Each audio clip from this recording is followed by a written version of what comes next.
Finanzas desde cero, un podcast en español de Franklin Templeton, México, segunda temporada. Hola, bienvenidos a Finanzas desde cero, un podcast de Franklin Templeton, México, donde platicamos todo lo que tienes que saber sobre finanzas e inversiones. Mi nombre es Luis González, soy codirector de inversiones para la Oficina de México. Hoy vamos a hablar de un tema bien relevante, que es el rebalanceo, ¿no? Cómo mantener tu estrategia viva, ¿no? ¿Para qué sirve el rebalanceo? Entonces, supón que tienes, acuérdense que hablamos hace algunos episodios acerca de las políticas de inversión y de cómo plasmamos nuestra estrategia en este documento para buscar seguir ciertas estrategias, ¿no? Y no desviarnos mucho. Entonces, supón que tienes un portafolio 60-40, 60 bonos, 40 acciones.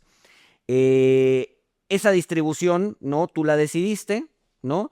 Pero no siempre se va a quedar así, ¿no? Al final del día, los mercados cambian todo el día. Muchas veces las acciones van a subir más que los bonos o van a bajar más que los bonos, ¿no? Y entonces ese 60-40 se va a ir moviendo de sus porcentajes originales, ¿no? Entonces, eso pues obviamente está cambiando tu estrategia de inversión, ¿no? Tú estabas casado con una idea de que ibas a tener un portafolio 60-40 y resulta que vas a terminar con un portafolio distinto, ¿no?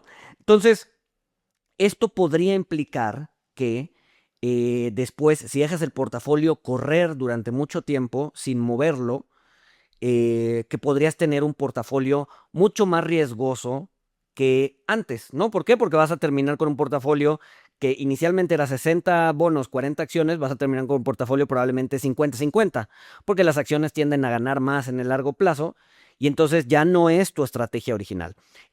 Déjenme poner un ejemplo, es como cuando compras un coche, ¿no? Tienes tu coche nuevo, de agencia, muy bonito, te lo dan bien alineado, bien balanceado, ¿no? Prácticamente está en condiciones perfectas.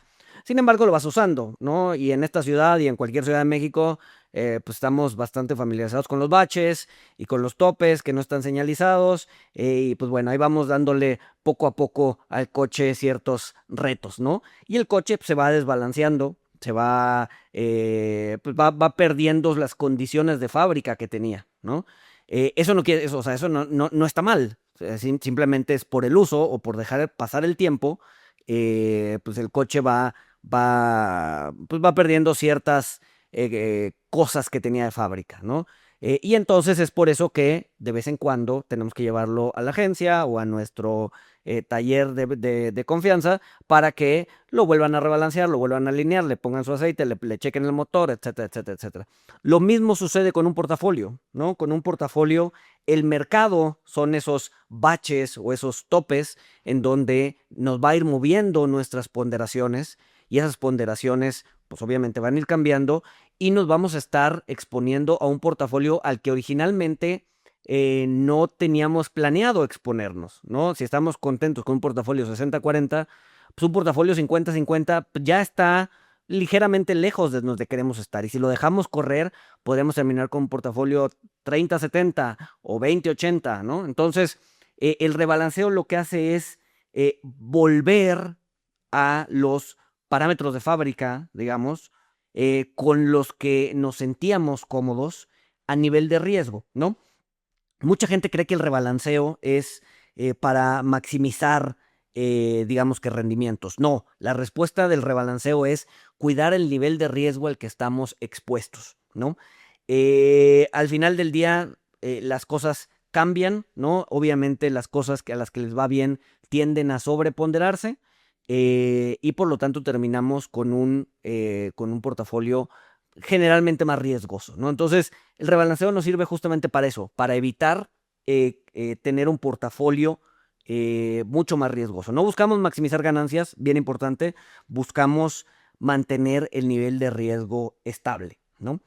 Ahora, la pregunta es, ok, ya me dijiste qué es el rebalanceo y por qué es importante hacerlo y por qué tenemos que cuidarlo, ¿no? Para mantener ese riesgo constante, para regresar a los factores de fábrica, ¿no? A las condiciones de fábrica y ver que estamos expuestos o sentirnos cómodos de vuelta con las cosas con las que estamos, con nuestros objetivos de inversión, ¿no? Pero ahora, ¿cómo se hace un rebalanceo? Se pueden hacer de dos formas, ¿no? A ver, no. miento. Se pueden hacer de muchas formas, ¿no? Hay muchísimas formas y muchísimas estrategias para hacer rebalanceo.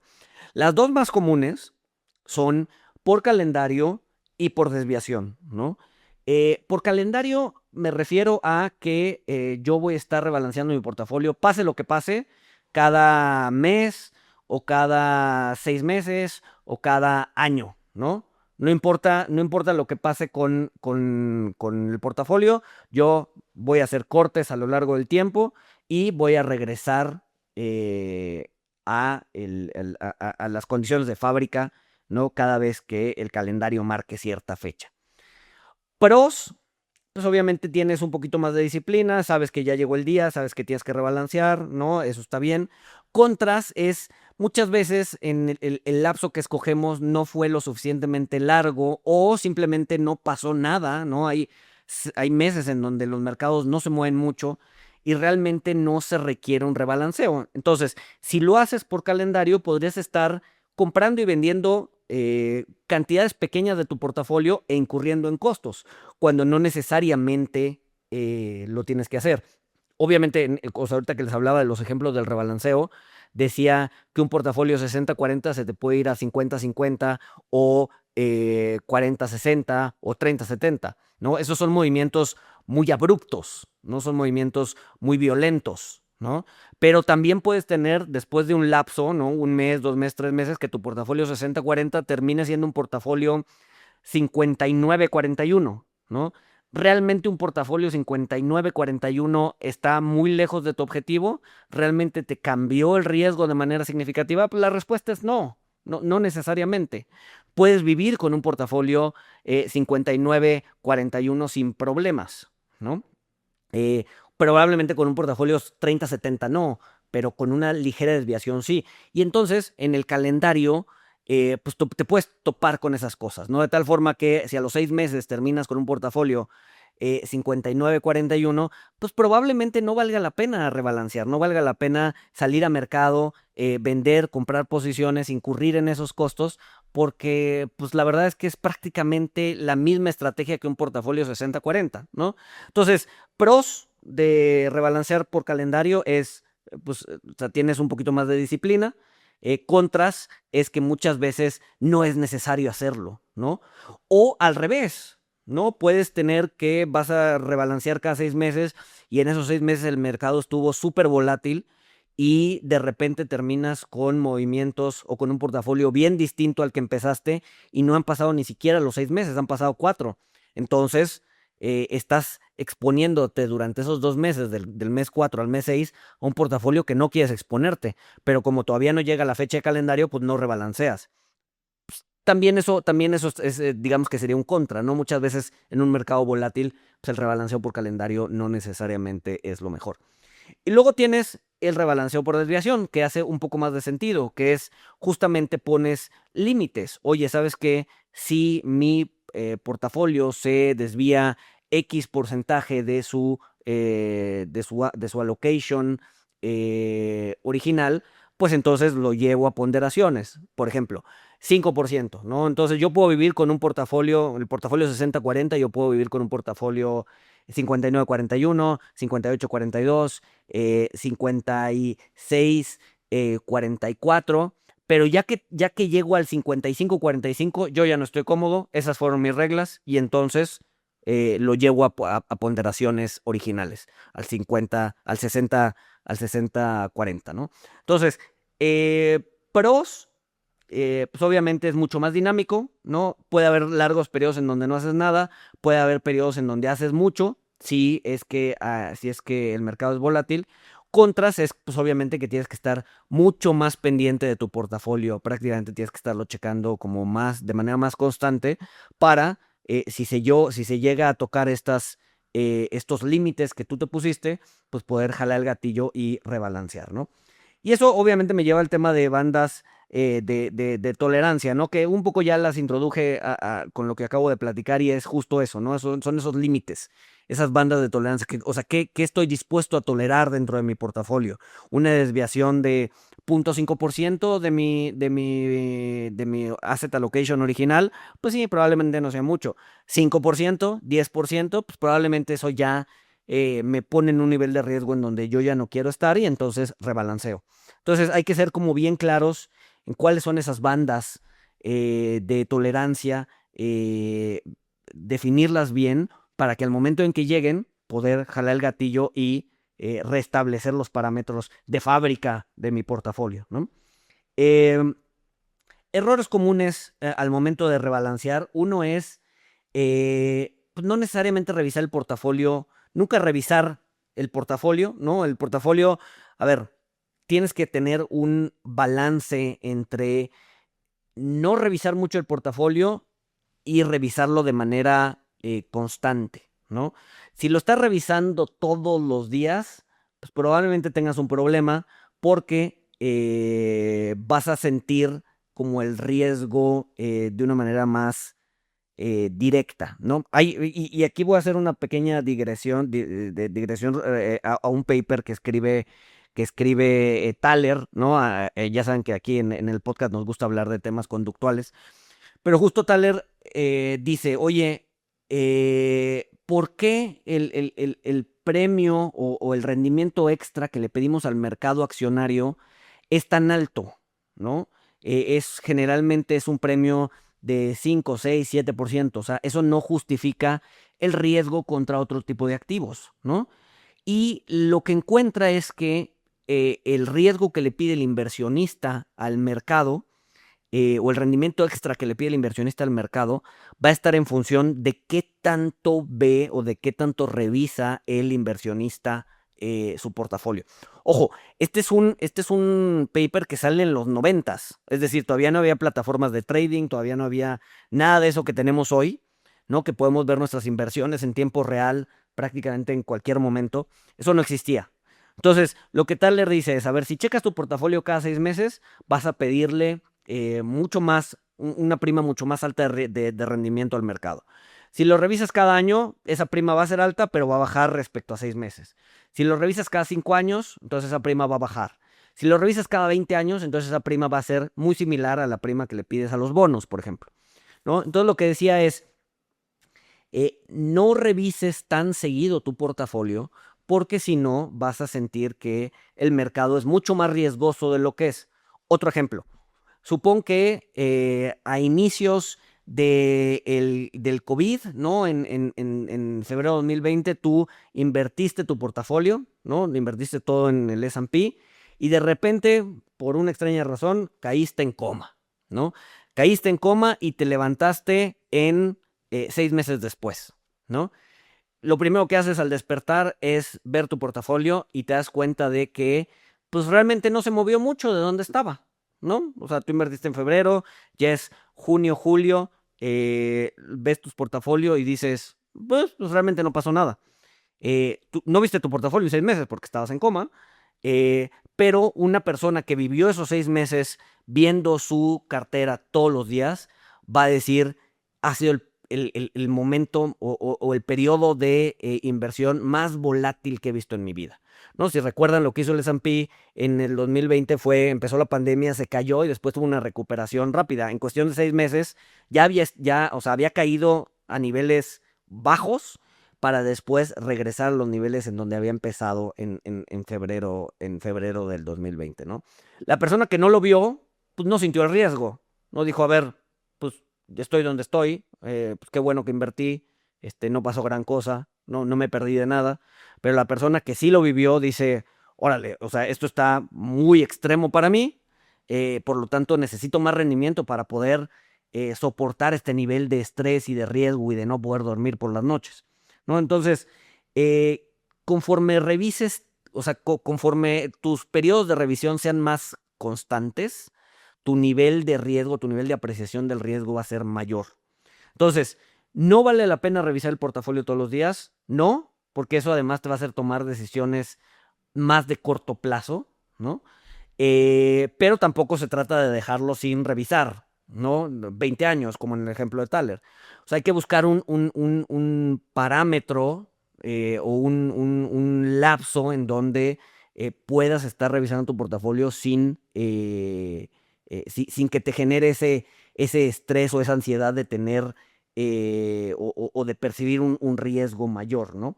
Entonces, si te fijas, estoy llegando a una conclusión que es mezclada, ¿no? De los dos rebalanceos que les platiqué, calendario y por desviación, pues lo más común o lo mejor es tener también ciertas, un híbrido entre esas dos. Oye, voy a checar mi portafolio cada 6 meses, sí, pero también si veo que no está muy lejos de los objetivos, pues no hago nada. O sea, no porque lo esté checando quiere decir que lo voy a rebalancear.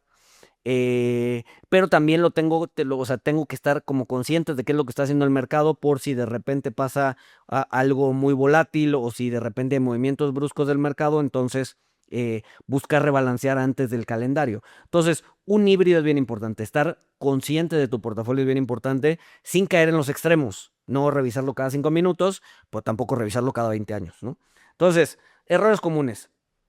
Revisar mucho o muy poco tu portafolio, intentar rebalancear todos los días, ¿no? Eso te genera costos, bueno, y no necesariamente todos los días, todas las semanas o cada vez que de repente ves una ligera desviación, intentar rebalancear es un error.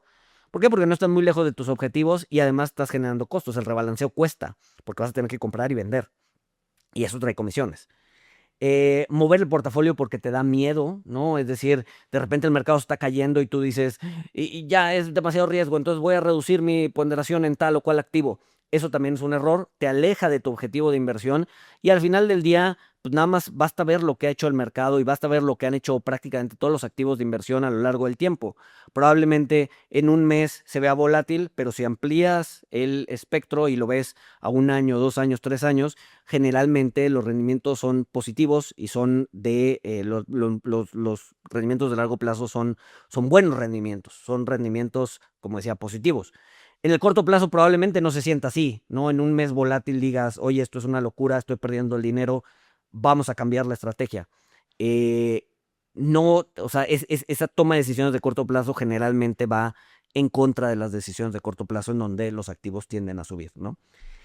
Y bueno, confundir también rebalanceos con hacer predicciones. O sea, no estás diciendo esta acción se va a caer y por lo tanto la voy a suponderar o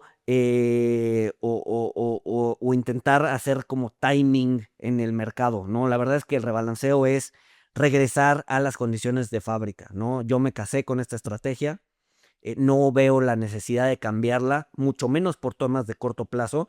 Y entonces el mercado esté cayendo, el mercado esté subiendo, yo voy a rebalancear, porque mi estrategia me dice que tengo que estar 60-40. Si hay motivos para cambiar la estrategia, motivos de largo plazo, entonces la cambiamos. Pero si solamente es miedo porque el mercado está cayendo los últimos 3 días, entonces no es una estrategia válida o no es algo que se deba hacer, buscar subponderarme o sobreponderarme respecto a mi objetivo de inversión inicial, ¿no? Entonces, eh, ¿cómo me gustaría cerrar este capítulo? ¿No? La mejor estrategia de inversión no sirve de mucho si con el tiempo obviamente deja de existir, ¿no? Es regresar, o sea, si ya estás casado con una estrategia de inversión y no hay motivos de largo plazo para cambiarla, y estoy siendo repetitivo porque es importante, entonces sigue tus procedimientos, ¿no? No te dejes llevar por el calor del momento. Oye, esta acción está subiendo muchísimo, entonces me voy a sobreponderar. Oye, esta acción está cayendo bastante, ya me dio miedo, vamos a salirnos y vamos a cambiar nuestras ponderaciones. Eso no es una estrategia de inversión, eso no difiere mucho de apostarle al partido del domingo a ver quién gana, ¿no? Al final del día eso es especulación, no es invertir, ¿no? Y la pregunta no es si va a ocurrir o no, siempre ocurre, ¿no? Tarde o temprano va a terminar ocurriendo y tarde o temprano te vas a enfrentar a esta disyuntiva. Aquí lo importante es poder tomar la decisión correcta en el momento correcto, ¿no? Siempre que estamos invirtiendo nos vamos a topar con esta disyuntiva, ¿no? ¿Cuándo rebalanceo? ¿Cómo rebalanceo? Eh, Siempre va a haber ese miedo o ese impulso de buscar o sobreponderarme según las condiciones actuales del mercado para intentar aprovechar cosas de corto plazo, ¿no? A ver, no estoy diciendo que esté mal, pero eso no es invertir, eso más bien es especular. Si estás sentado en un fondo de inversión, si estás sentado en tu patrimonio, no especules, invierte. Y parte de esa inversión o parte de esa estrategia de inversión es tener un objetivo claro. A ver, ya lo platicamos en otros capítulos, tener el objetivo claro y estar casado con ese objetivo. Si no hay razones para moverlo, no se mueve. Y cumplir con, pues sí, con las metas y con los compromisos que te hiciste a ti mismo sobre tu portafolio, ¿no? Eso es lo más importante al momento de invertir, ¿no? Entonces, bueno, con esto cerramos el capítulo, ¿no?, sobre rebalanceo. Probablemente más adelante hablemos de técnicas de rebalanceo un poquito más elaboradas, ¿no? Aquí vimos 2, por calendario y por desviación de los porcentajes acordados o de los porcentajes de la estrategia. Hay muchísimas más. Probablemente en un capítulo o incluso en una temporada posterior le dediquemos más tiempo a revisar estrategias de rebalanceo más específicas, pero por lo pronto quiero que se queden con esto. Rebalancear es importante y cómo hacerlo también, ¿no? Entonces, bueno, mil gracias por escucharnos y nos vemos el siguiente miércoles. Saludos. Finanzas desde cero, un podcast en español de Franklin Templeton, México, segunda temporada.